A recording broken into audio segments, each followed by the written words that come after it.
If you ever feel out of control around food, you're not alone, and you're in the right place to learn practical, no-nonsense information about why you binge and how to stop. Binge eating does not mean that something is wrong with you. It's a natural but primitive brain response that you can correct. If you're ready for change, sign up for the Brain Over Binge self-paced online course for less than $20 per month. And if you feel you need personalized support, we also offer one-on-one coaching and group coaching. To learn more, go to brainoverbinge.com/subscribe. And I hope you enjoy the show.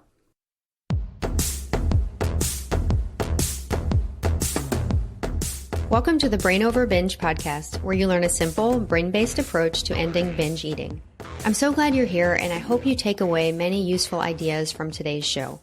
This podcast is for anyone who wants to end binge eating or solidify their recovery from binge eating. But I also share ideas and information that can help you develop a healthier and more peaceful relationship with food overall, whether or not you struggle with binging. And I also address topics that you can apply in many areas of your life. And that is definitely the case with today's show. I'm going to be sharing a discussion with our Brain Over Binge coach, Julie Mann, about creating motivation for yourself in recovery. But you can also use these ideas beyond recovery to improve your mindset and how you're showing up in everyday life.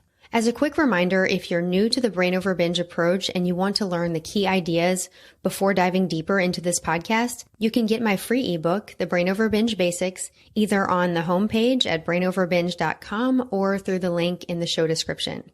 And as I mentioned in the last episode, along with that free ebook, you'll now get a free 10-minute track from the Brain Over Binge course that I recorded to help you manage your mindset after a binge so that you can keep making progress toward freedom. That course track, along with the ideas from this episode, can help you through the times when you need some extra motivation to continue making the changes that you want. So with that, I'll go ahead and share our conversation.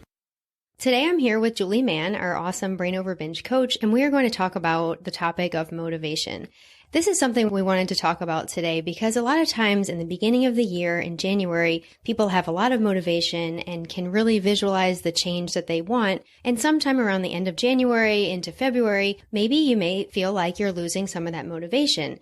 And Julie did an awesome lesson about motivation in our Brain Over Binge group, and we're going to share some of the key ideas of that lesson today and just talk about motivation and why it's important and how you can create more of it in binge eating recovery. So welcome to the show, Julie. Hi, Kathryn. So happy to be back. Yes, for sure. Let's just get started by talking about what is motivation. I know it's kind of a vague term. Absolutely. I mean, when I talk about motivation with my clients, I always share that motivation is just a feeling.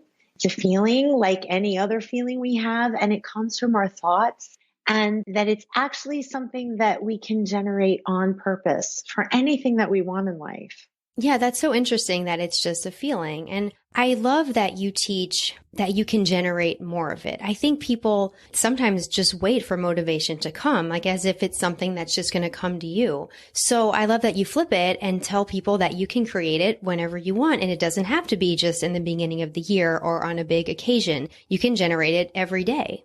Right. People have this idea that motivation is somehow just going to arise in them. And there are, for sure, moments in our lives where we feel motivation very, very strongly. And it almost seems like it has just arisen. But the truth is, it's because there was some thought that's fueling that motivation that is very strong for us. So when you start having other thoughts, like, I just don't feel like it, I don't want to, I'm not in the mood, those thoughts might make you feel unmotivated. But again, it's coming from your thoughts.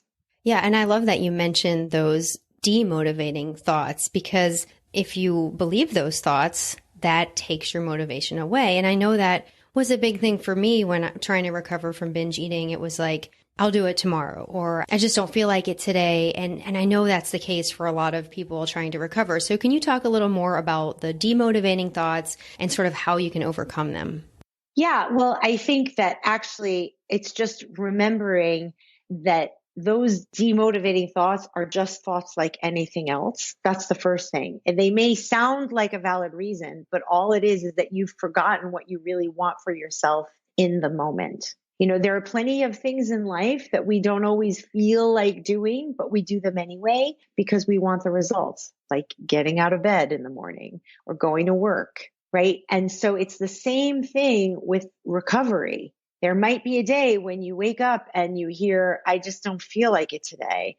And again, obviously, the real you does feel like it. That moment, that momentary thought of, I don't feel like it right now, isn't real. It's just a thought. Yeah. And it's a great reminder that you do things you don't want to do and that you don't feel motivated to do. It's not an option. So even if you have a demotivating thought or your mind says, oh, I don't feel like it, you do it anyway. And it needs to be that same way in recovery, that even if you hear those thoughts, you realize, okay, that's just what brains do. And I can still keep taking the steps I need to take to move toward that binge-free life. That's right. Of course, as long as you're eating adequately, right? I mean, that's the thing, because it's a lot easier to recognize, oh, yeah, that's just my brain doing what a brain is going to do if I'm actually eating adequately along the way.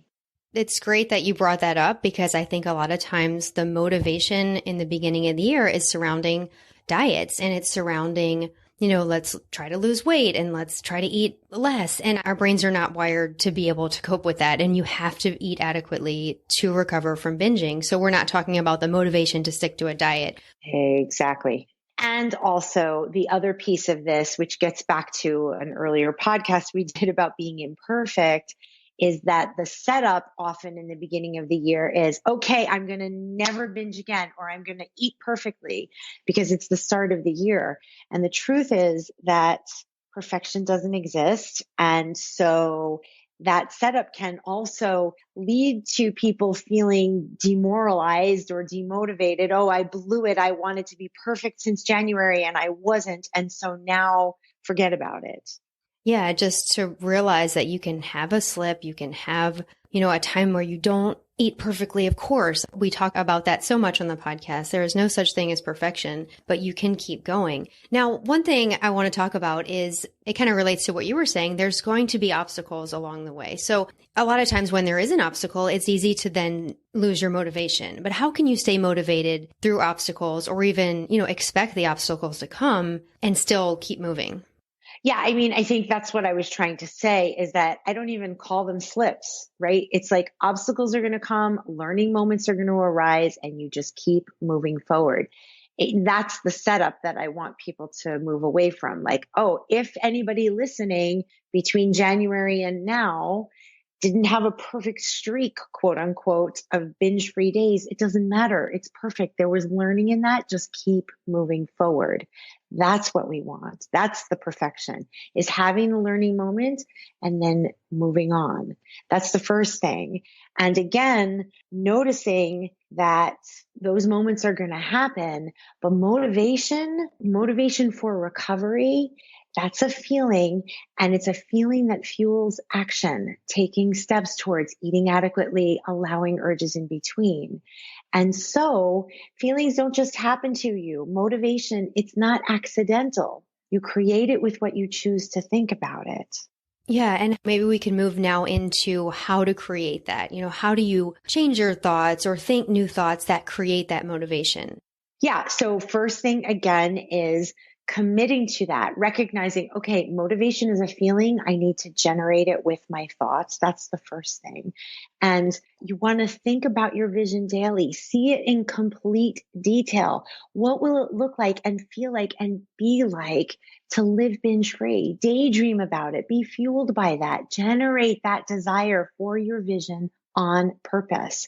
We've talked about future self. I love future self journaling, vision boards, daily reminders of your new beliefs.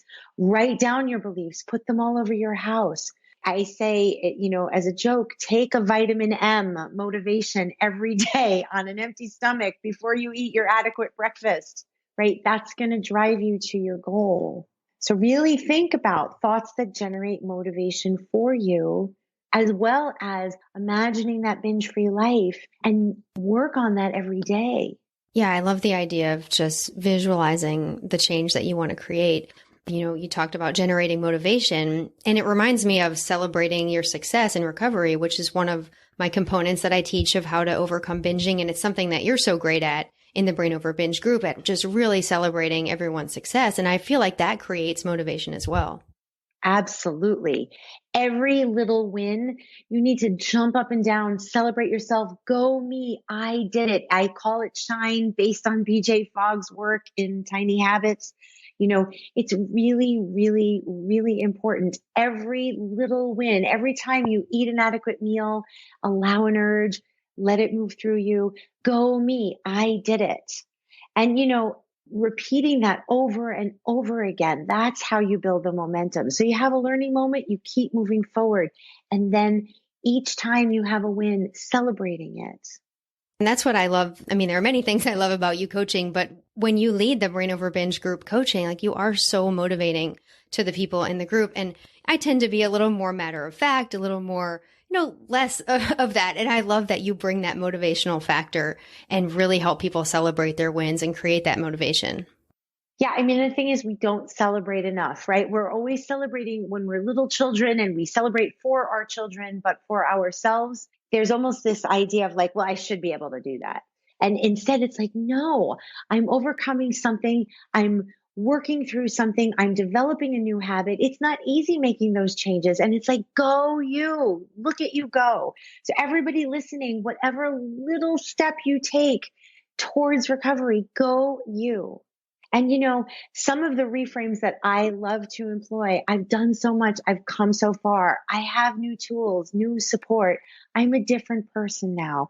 I'm focusing on what's going right. I'm rewiring my brain.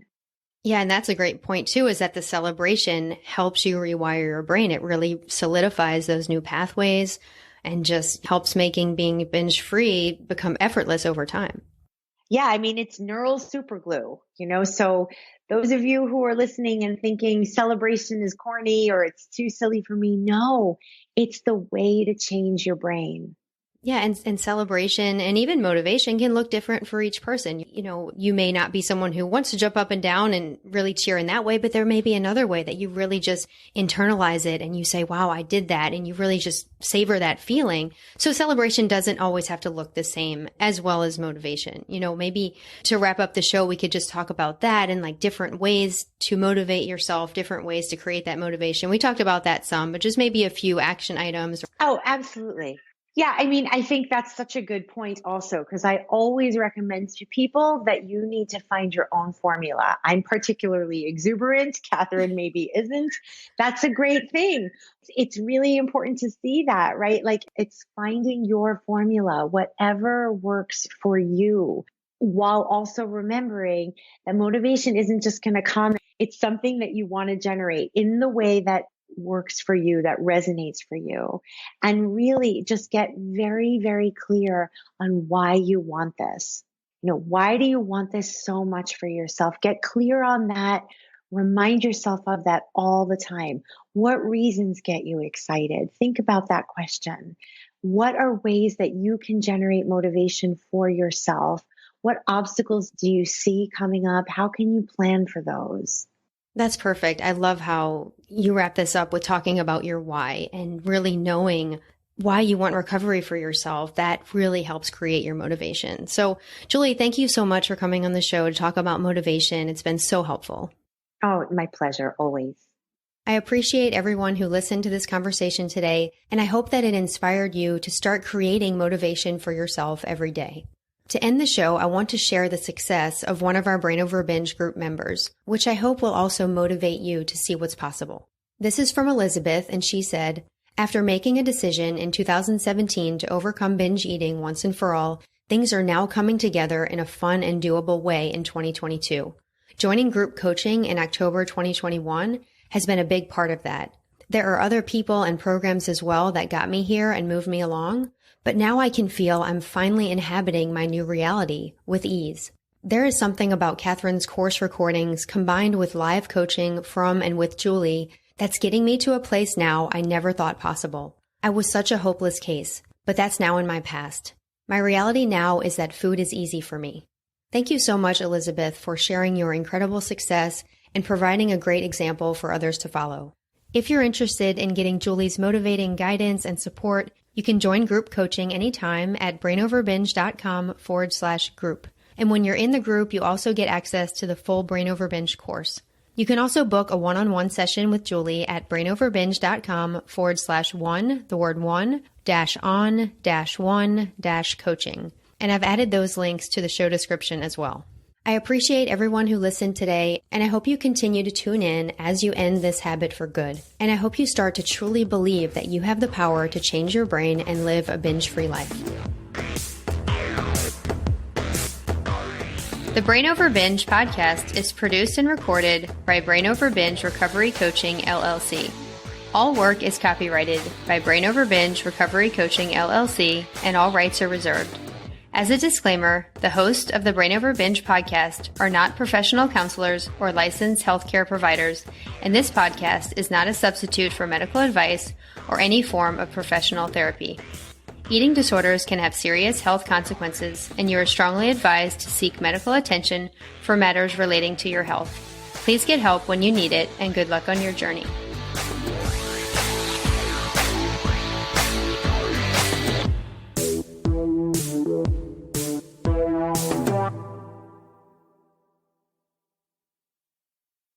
Need more help? You can find all of our current and upcoming options for support at brainoverbinge.com.